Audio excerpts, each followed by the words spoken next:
So I am Frida Larios, a mother of two and a wife of another, and a great-great-great-granddaughter of the Maya, of the pre-Columbians.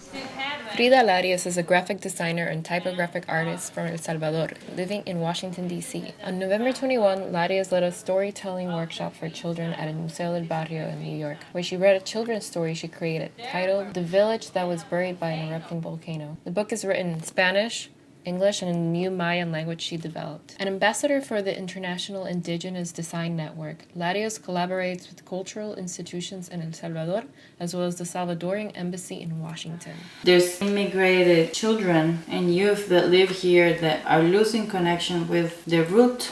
Larios also facilitates workshops to encourage young Central Americans living in the U.S. to embrace their culture through art. I was born in San Jose, Costa Rica, which is also in Central America, from Salvadoran parents.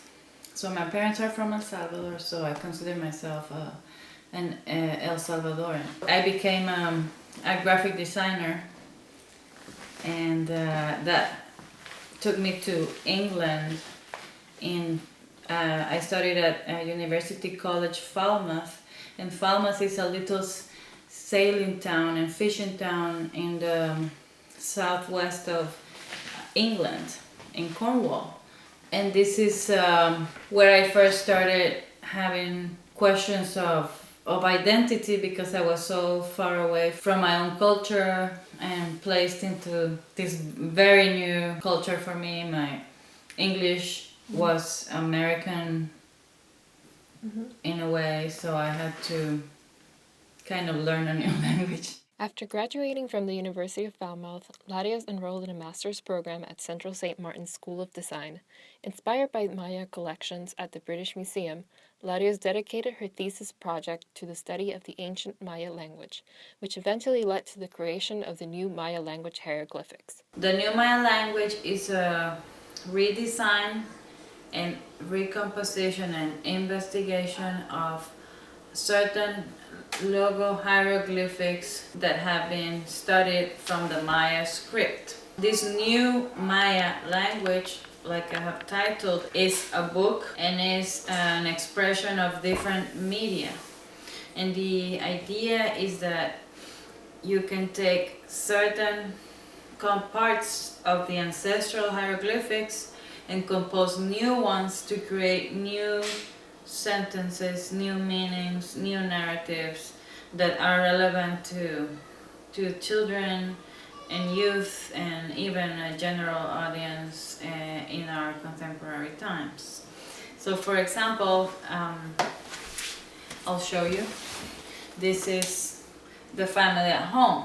It's composed by the thatched roof, the adobe steps or walls of an ancestral Maya home, and you can see the mother, the child, and the young brother living in the home. This hieroglyphic didn't exist in ancestral times, but I've taken certain aspects of the ancestral ones and created this new piece.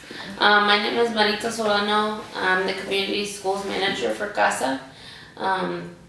We are the largest nonprofit immigrant rights advocacy group in the state of Maryland. So Frida's project, I think, is important because one of the things we want to be able to remind our students constantly of is this idea of that their cultural identity is valuable. Mm-hmm. I think many times they come to this country, in particular the population that we're working with, comes to this country and loses the sense of identity or feels this need to disassociate themselves from who they are and where they came from. And I think the beauty of like the new Mayan language is that it looks at the past to sort of move forward. After finishing her master's program, Frida went to live in the mountains of Copan, Honduras, where she continued her research while living among the Maya Chortí peoples. In 2013, Larios was commissioned to redesign the exterior of an archaeological museum called Joya de Seren in El Salvador. She used a set of new Maya language hieroglyphs. This archaeological site was about the study of the common Maya people who lived in a community 1400 years ago and were preserved under volcanic ash due to a volcanic eruption by the Loma Caldera volcano at the time 590 after Christ. It became the source of polemic for conservative archaeologists who think that the glyphs are sacred. They cannot be redesigned, basically. And so, I mean, if you ask a graphic designer, they will just, think that it is